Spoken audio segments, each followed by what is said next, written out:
money instead. Well, increasingly, conscientious investors are looking to their local economy as investment opportunities. In his book, The Small Mart Revolution, How Local Businesses Are Beating the Global Competition, author and economist Michael Schumann talks about local investment opportunities and how important these are for the future. He has over a dozen suggestions on how local investors can take their money and invest it in the local economy. Number one on his list is to bank local.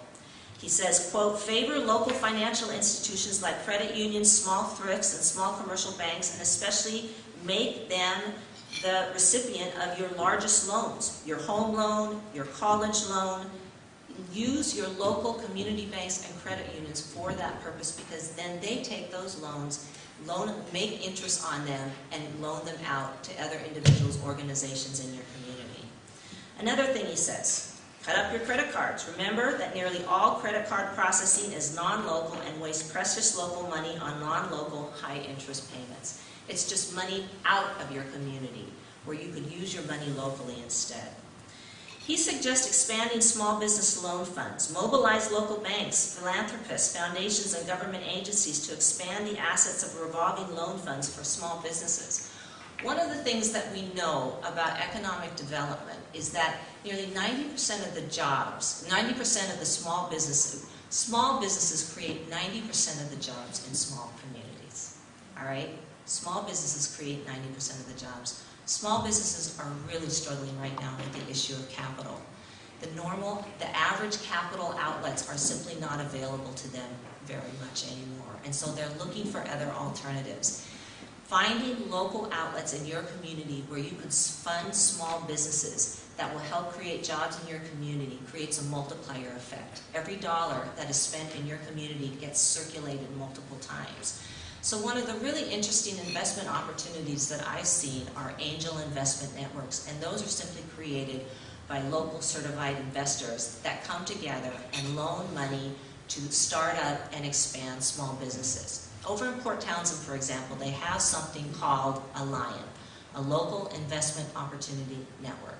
That's a group of about 20 local investors that pooled their resources, and they have been able to parlay $1.3 million in local investment capital into the creation or expansion of 20 businesses in 2 years over the period of this financial crisis without a single default and with a 7% return on investment.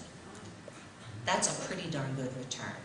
So those people that are members of the LION, those folks that have money to invest, they pulled their money out of Wall Street, or at least a certain portion of it. They committed it to their local community. They created local businesses. They expanded local jobs. And they made a good return on their dollars. Those are the kind of mechanisms that we need to start seeing in our local communities so that small businesses can access the capital they need to create the jobs that we need and start producing more of what we need locally. And we'll get to that a little bit later.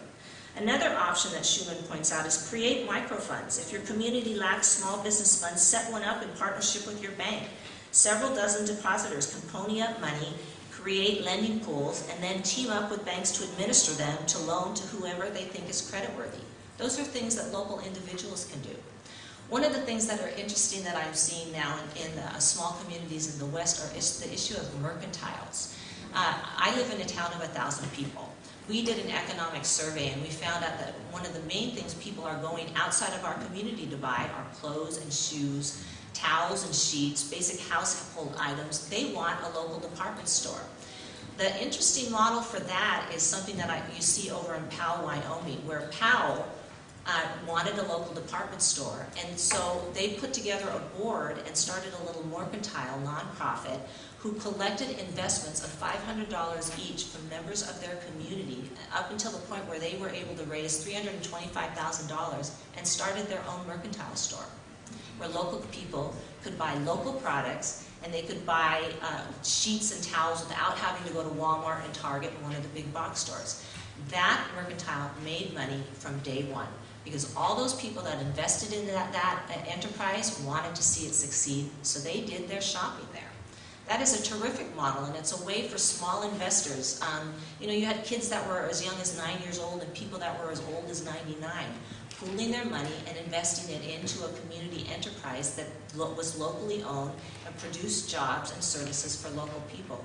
Those are things that we can do as individuals in our community if you get the right team together and partner with people from your bank that know what they're doing, or people with securities experience.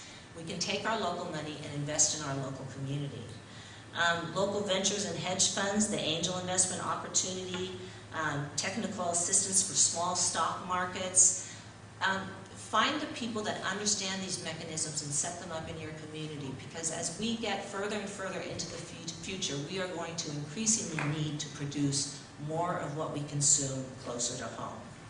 All right, so having these local mechanisms that you can invest your local capital, pull it out of Wall Street, invest it into your local community, so that you have the capacity to create more of what you need. You can create more resiliency in your community. You can create more jobs in your community. This is going to be the way that local communities survive what's coming down the pipe for us.